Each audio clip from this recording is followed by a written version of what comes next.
ಬೆಳಗಾವಿ ಜಿಲ್ಲೆಯ ತಿಲಕವಾಡಿ ವ್ಯಾಪ್ತಿಯಲ್ಲಿ ನಡೆದಿದ್ದ ಥೆರಪಿಸ್ಟ್ ಅವಿನಾಶ್ ಸುಪ್ಪಣ್ಣವರ ಕೊಲೆ ಪ್ರಕರಣಕ್ಕೆ ಇದೀಗ ಟ್ವಿಸ್ಟ್ ಸಿಕ್ಕಿದೆ. ಬಾಯ್ ಫ್ರೆಂಡ್ ಜೊತೆ ಸೇರಿ ಪತ್ನಿಯೇ ಪತಿಯನ್ನ ಹತ್ಯೆ ಮಾಡಿರುವುದು ಪೊಲೀಸ್ ತನಿಖೆಯಲ್ಲಿ ಬಯಲಾಗಿದೆ.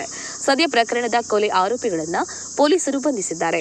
ಅವಿನಾಶ್ ಸುಪ್ಪಣ್ಣವರ ಹೆಂಡತಿ ಲಕ್ಷ್ಮಿ ಸುಪ್ಪಣ್ಣವರ ಹಾಗೂ ಈಕೆಯ ಬಾಯ್ ಫ್ರೆಂಡ್ ಕೈಲಾಶ್ ಅಚ್ಚಿತ್ತಾಲ್ ಬಂಧಿತ ಆರೋಪಿಗಳಾಗಿದ್ದಾರೆ.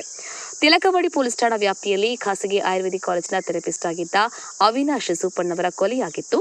ಕಳೆದ 2 ವರ್ಷಗಳಿಂದ ಕೈಲಾಶ್ ಜೊತೆಗೆ ಅವಿನಾಶ್ ಸುಪ್ಪಣ್ಣವರ ಹೆಂಡತಿ ಲಕ್ಷ್ಮಿ ಅನೈತಿಕ ಸಂಬಂಧ ಹೊಂದಿದ್ದು ಇಬ್ಬರು ಕದ್ದು ಮುಚ್ಚಿ ಸುತ್ತಾಡ್ತಾ ಇದ್ರು. ಈ ವಿಷಯ ಗಂಡ ಅವಿನಾಶ್ ಸುಪ್ಪಣ್ಣವರಿಗೆ ಗೊತ್ತಾಗಿತ್ತು. ಆ ಬಳಿಕ ಪ್ರಿಯಕರನ ಜೊತೆ ಸೇರಿ ಗಂಡನನ್ನ ಮುಗಿಸಲು ಸಂಚು ರೂಪಿಸಿದ ಲಕ್ಷ್ಮಿ ಮೊದಲಿಗೆ ಅನುಮಾನ ಬಾರದಂತೆ 3 ಸ್ಟ್ರಿಪ್ ನಿದ್ರೆ ಮಾತ್ರೆಯನ್ನ ಜ್ಯೂಸ್ನಲ್ಲಿ ಹಾಕಿ ಕೊಟ್ಟಿದ್ದಾಳೆ. ಪ್ರಜ್ಞೆ ತಪ್ಪಿ ಕೆಳಗೆ ಬಿದ್ದ ನಂತರ ಪಕ್ಕದಲ್ಲಿಯೇ ಇದ್ದ ತುಂಬಿದ ಸಿಲಿಂಡರ್ ಅನ್ನ ತಲೆಯ ಮೇಲೆ ಎತ್ತಿ ಹಾಕಿ ಕೊಲೆ ಮಾಡಿದ್ದಾರೆ.